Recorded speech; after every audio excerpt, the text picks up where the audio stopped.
What the hell, Tracy?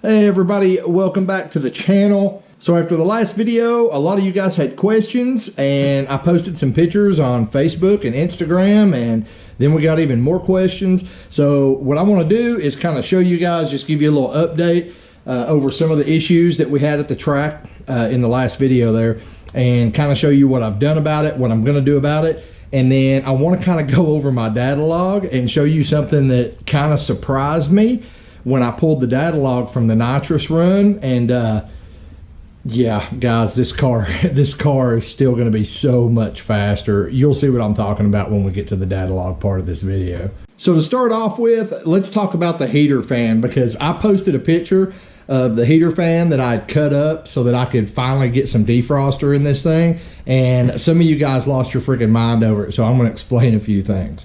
The guys who have followed this build since the beginning should already know this. You know, most of them know it. If you're new to the channel, you probably didn't know this already, but this right here is an aftermarket. I don't even know if you can see it. See if I can turn my light on. This is an aftermarket fiberglass, kind of a reproduction of a heater only box. I got this off eBay, God, I don't know, like 6 months ago. And I was actually doing an entire video showing you guys how to get rid of the AC and go to just heat. I wanted to keep the heat, even though, you know, this is technically a race car. I wanted to keep at least the heater in here for the exact reason a lot of you guys pointed out in the last video, and that was to defrost my windshield when it was cold. Because, you know, well, you guys saw it. Like, this windshield got so freaking fogged up at one point that I couldn't even hardly see once I got to the end of the track. Like, I was having to wipe the windshield off with my forearm and stuff just so I could see it, you know, to get down the return road. But anyway, the problem is this heater box was not molded right, guys. That's why I did the little cut in the fan thing. I had originally ordered a heater only fan to go in this box, which should have fit, right? Well, it didn't fit. It bottomed out because this box, you can't even really tell. Guys, I went over this in a different video. You can go back and watch it. But the box is actually molded crooked. Like, they screwed up the mold on the box. So when I would try to put the heater only fan in, like, it was twisted out where it was hitting the firewall. So that's why I had to do what I did.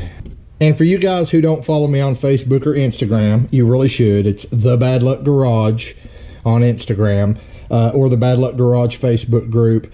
What I ended up doing was I just took my original fan here, which was the AC fan, and I cut, I think it was about 1 inch overall off of it. Now, a lot of you guys were like, that's going to blow apart as soon as you turn it on high. Yeah, I already posted a video of it on high, guys. I might turn it on again here in a second, but it's fine. The thing you got to remember is I cut so much off, the vanes are only like that long now, so there's really not a whole lot of centrifugal force going out.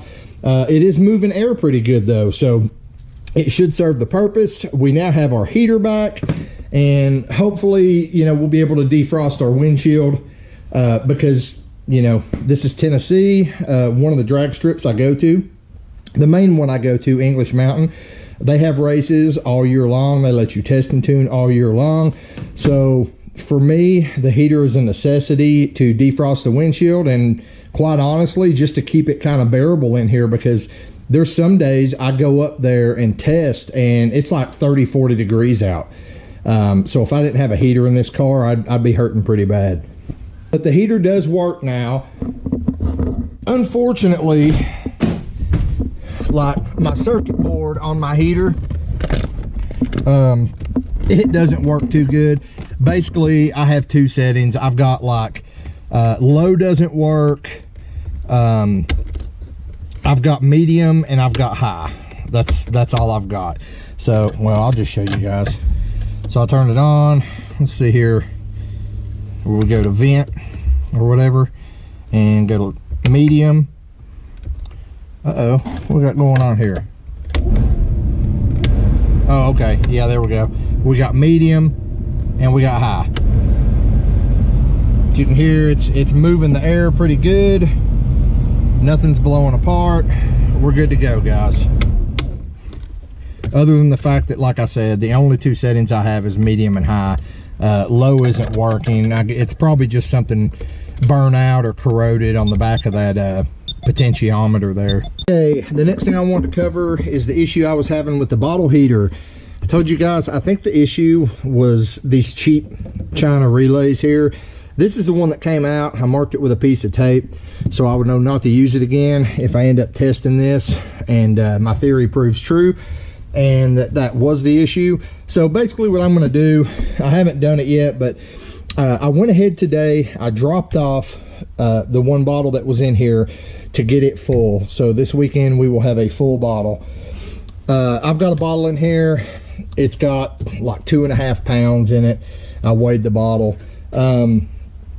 What I'm going to do is I'm just going to start the bottle heater back up, let it get hot, and leave it on. I mean, as long as the pressure don't get too high, I'm going to leave it on.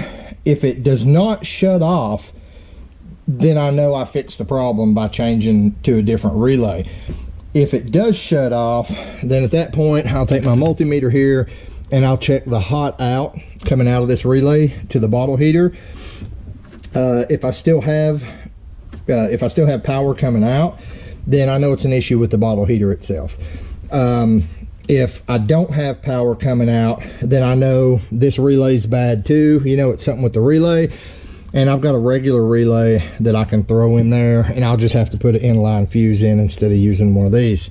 So the only thing that's going to affect is I was going to use these fused relays. I've got 6 of them. I was going to use these for my fuel pumps, for my bottle heater, and a few other things, and just mount them all on a board back here. But if I find out that these are bad, you know, that they just can't handle the load, this bottle heater does put out, or does require quite a load. So if I find out they can't handle it, then we'll just nix that plan, and I'll just build a fuse box and relay panel, kind of like we did for the China Vet. The only difference is it'll be back here, and it'll just be for everything back here: bottle heaters, 3 fuel pumps, you know, stuff like that. Now, moving on to the front of the car, the issue we had where I thought we were getting blow-by that was blowing oil out of my filter on top of my catch can here, and I just had oil coating my windshield. You can see I've got brake cleaner and a rag. I've been up here trying to clean all the oil off the windshield. Guys, it ended up not being the catch can. Now, I went ahead and I made it a closed system. I looped it back around here. I took the filter off and I put the cap in there instead. So, you know, this catch can is a closed system now. But while I was doing that, I unscrewed the bottom of the catch can and it was bone dry. Like there was hardly any oil residue or anything, which tells me that huge cloud of oil smoke that was coating my windshield and my firewall and just, you know, coating everything here. I mean, it's still all over a lot of stuff. Well, you can see the oil right there. But that tells me that all that oil was not coming out of the catch can. So I started looking around and I was like, well, where's that oil coming from? Well, guys, if you remember, we had originally bought a LS3 dipstick to use with the TSP oil pan. Well, that dipstick would not work with the up and forward headers. So I ended up just grabbing one of my old truck dipsticks that I had laying around. Well, the truck dipstick, the bracket was broke off. Well, where the bracket is tack welded on here, there were 3 little holes. Well, when I went and I lifted up, this whole dipstick tube was just soaked in oil from like here down. So I think what was going on is it was pushing oil up the dipstick and blowing it out those 3 holes and creating a cloud, and then of course it was just going all over the place. So I've actually ordered another truck dipstick tube because I really need to be able to, you know, mount this down to the anchor bolt there. But I've got another one, but it is also broken. You know, the bracket's broken off it too. So it was like $9 on eBay. I ordered it. Don't know when it'll be here. So for the time being, I just split a piece of rubber hose, wrapped it around here, put a couple hose clamps on it, so hopefully that'll keep the oil from blowing out of that. Now the other issue I kind of talked about in the last video was the throttle position sensor. And guys, this is going to tie back when I show you the data log from the nitrous run here in a few minutes. The throttle position sensor, like it was showing that sometimes I would only be at like 80 something percent throttle. And it's like I wasn't at full throttle, at 100% throttle until second gear. Now, it could be that I've just got too much slack in here. So what I'm going to do is I'm actually going to adjust this back to take some slack out, because I'm thinking what may have happened is when I let off the two-step button, when I first took off, you know, maybe my foot relaxed a little bit, and I'm going to go over this more when we review the data log in a minute. But I'm thinking maybe my foot just relaxed a little bit, and maybe after it shifted second gear and I kind of settled into the seat, I pushed it harder. But what I've noticed is the way I have it adjusted right now, I have to like kill the throttle pedal. I mean, I have to like try to push it through the floorboard for it to be at 100%. If I'm not stiff legging that throttle, it drops down to like 80 something percent. So I think what I need to do is, you know, I left some slack in it because I was afraid I was going to pull the cable out of the end here, out of the little barrel nut, because I've done that before already. So I left a little slack in. It may have just been a little too much slack, guys. So I did leave myself some adjustment here. So we're going to back that up, try to take some of the slack out of there. And for those of you who might have been wondering what the little intro was all about, guys, I covered this on Facebook and Instagram, but my wife hit something in her Camaro, and I don't know what the hell she hit, but she managed to bend the hell out of the wheel here and actually busted the tire.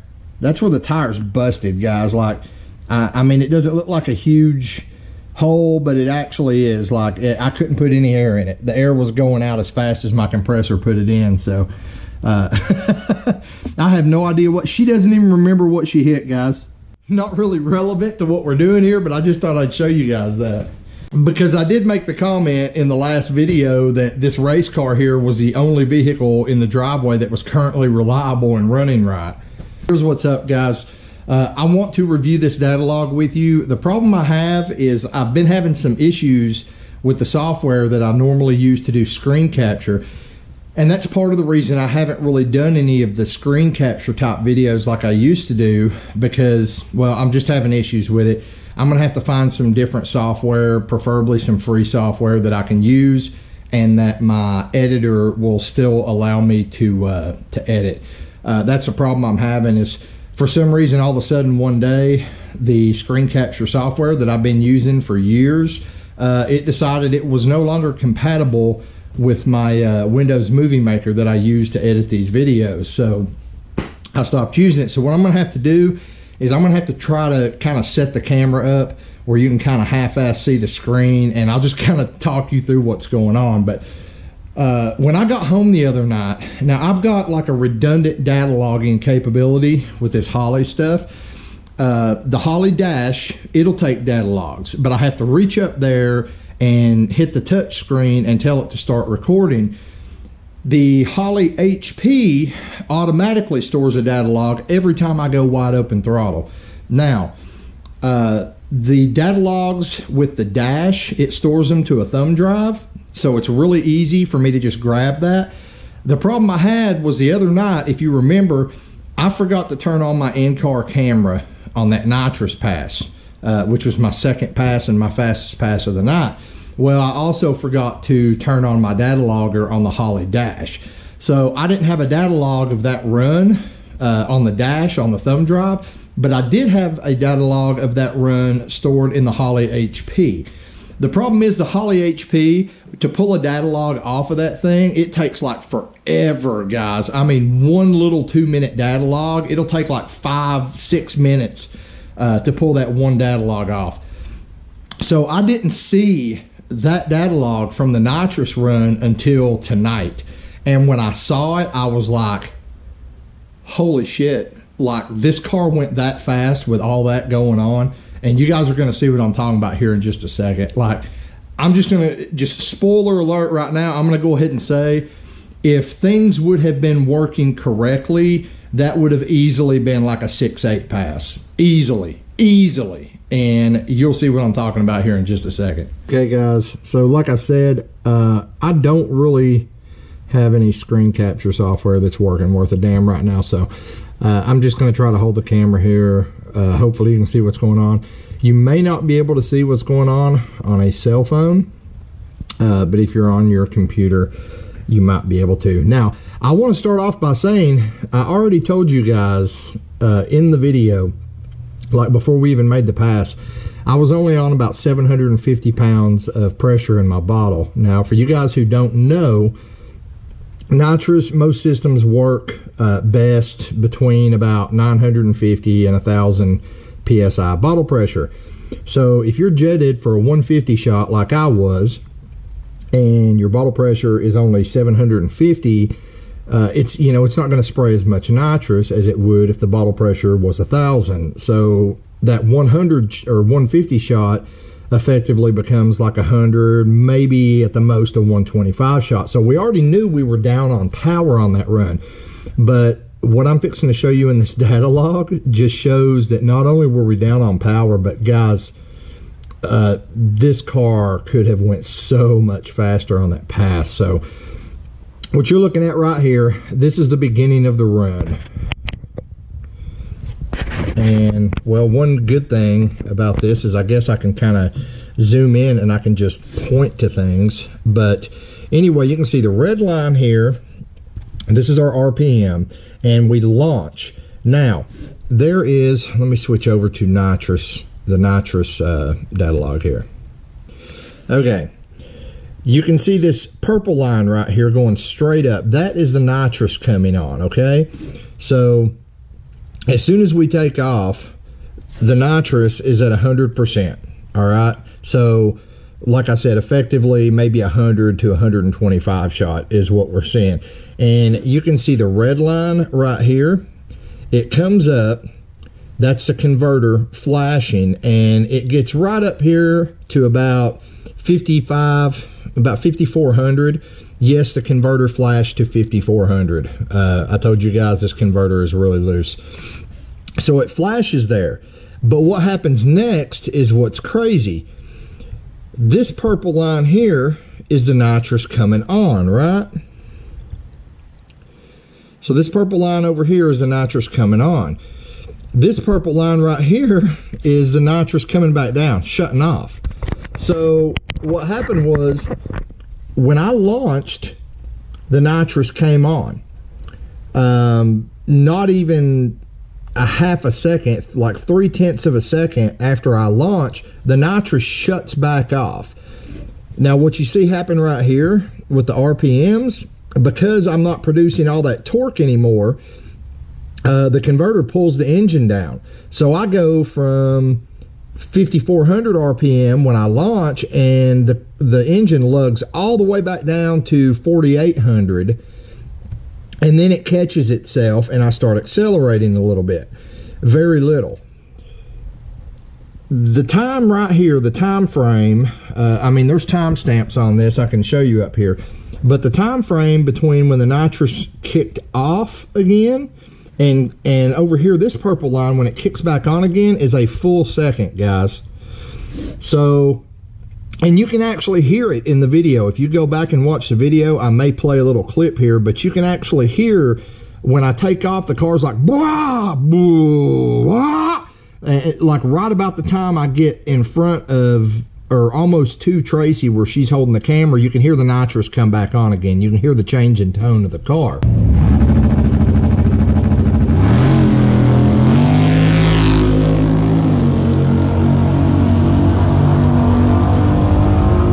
So my point is, I had a whole second here that I was not on the nitrous at all. No nitrous. In addition to that, this green line up here, this is my throttle position. This is the issue I was telling you about, and this is also why the nitrous turned off. If you can see here, when I first take off, my throttle is at 94%. I don't know if you can see that or My throttle's at 94% when I first take off, right? Well, as soon as I take off, the throttle drops down to 89, and then right here where the nitrous kicks off, the throttle is at 85%, which is why the nitrous kicked off, because one of the prerequisites that I have for my nitrous is that I have to be over 90% throttle. So as soon as it dropped below 90% throttle, the nitrous turned off, and you can see all through here. As a matter of fact, all the way through first gear, I'm not even close to 100% throttle. Like, I stayed at 82 to 83% throttle all the way through there, and then it comes back, and you know, right here I hit 90% throttle again, and the nitrous kicks back on, but still I'm only at 92% throttle, 93 all the way through here, 91. Came dangerously close to having the nitrous kick back off again right here. And then right here you can see my RPMs where I shift into second gear at 6,800 RPMs. Finally, it's like as soon as I hit second gear, my throttle percentage shoots back up to 100%, and it dips to 99 for a second, and then it's 100% the rest of the run. So here's what I'm telling you guys. When I say that could have been a 6-8 run, no problem, right here's your proof. For one, I spent all of first gear just about below 90% throttle, okay? In addition to that, I was off the nitrous for a full second in the middle of first gear. I mean, guys, like, I've got to figure this TPS thing out, and you know, I told you earlier in this video, I think I got it figured out. But one more thing I wanted to go over in this data log. Well, first off, I want to say, if all this is straightened out, if I'm at 100% bottle pressure, you know, 1,000 psi, and I'm at 100% throttle, and we're not doing all this dippity-doo shit anymore, I guarantee you this is like a mid to high 6 second pass right here, guys. Like, easy. But I do want to show you this because I've had a lot of problems with the Holley self-correction in the past, and I told you guys it was working good now. If you look right through here, the Holley correction is just, I mean, it's pretty much tracing the 12.0. I've got it set where I want a 12.0 mixture when I'm on the bottle, and you can see it's pretty much, it's just tracing it all down through here, 12.0, 12.1, 11.8. But then as I get towards the top of second gear, it gets really rich, and I can't see it getting rich because the Holley is doing such an excellent job of keeping it at 12.0. You can see all through here, well, I don't know if you can or not, but all through here, this blue squiggly line, you know, that's my air fuel ratio. Well, this light blue line, this is Holley taking fuel out, and you can see at the top of second gear here, the correction was 13%. The Holley was taking 13% fuel out right here, whereas over here in first gear, it was actually adding fuel. So anyway, my point is, guys, the Holley's working great now. The self-correction's working great, and because it's working so great, we may try a dry nitrous shot, or maybe a combination. I've thought about actually just taking one of these other nitrous solenoids I have and throwing it on there as a dry shot and making that my primary, and leaving this wet kit on there, and you know, having it as a secondary. Maybe have it come on, you know, after second gear, right after the 1-2 shift or something like that, guys. So I don't know, it's just something I might play around with here in the next few weeks, but basically that's what I want to show you guys. This car had the potential all night long to go mid to high 6s without me even having to rejet the nitrous. All I needed was my bottle pressure to be where it was supposed to be. I needed my throttle to be, you know, wide open at 100% the whole time, and you know, I needed the nitrous to be spraying through the whole run. So yeah, guys, I'm pretty excited about that. just seeing this data log completely blew my mind when I realized that, you know, we ran that 717. This is the 717 pass, guys. When I realized I ran that 717 pass and I was actually, you know, no bottle and only at 80% throttle, you know, for the first second or two of the pass. Well, I was no bottle for a whole second, and I was at like 80 something percent throttle for the whole way through first gear.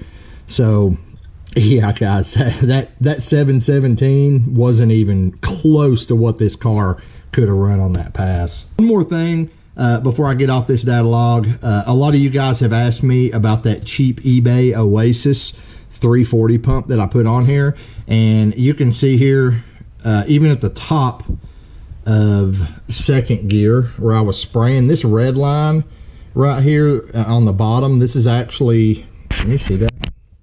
Yeah, this is actually my fuel pressure, guys, and you can see right here it's staying rock steady at 56. Yeah, there it is, at 56 psi through the whole run. So yeah, that you know, that $15 Amazon pump that our buddy Zane Hobbs sent us, it's doing a hell of a job so far. I mean, it's not even had the first hiccup or anything, guys. So that was it, guys. That was what I was wanting to show you with the data log. Again, I got excited as hell when I saw that data log, because I realized, I mean, I was excited when it hit the 717 on such a low bottle pressure and everything, and I knew the car didn't feel right.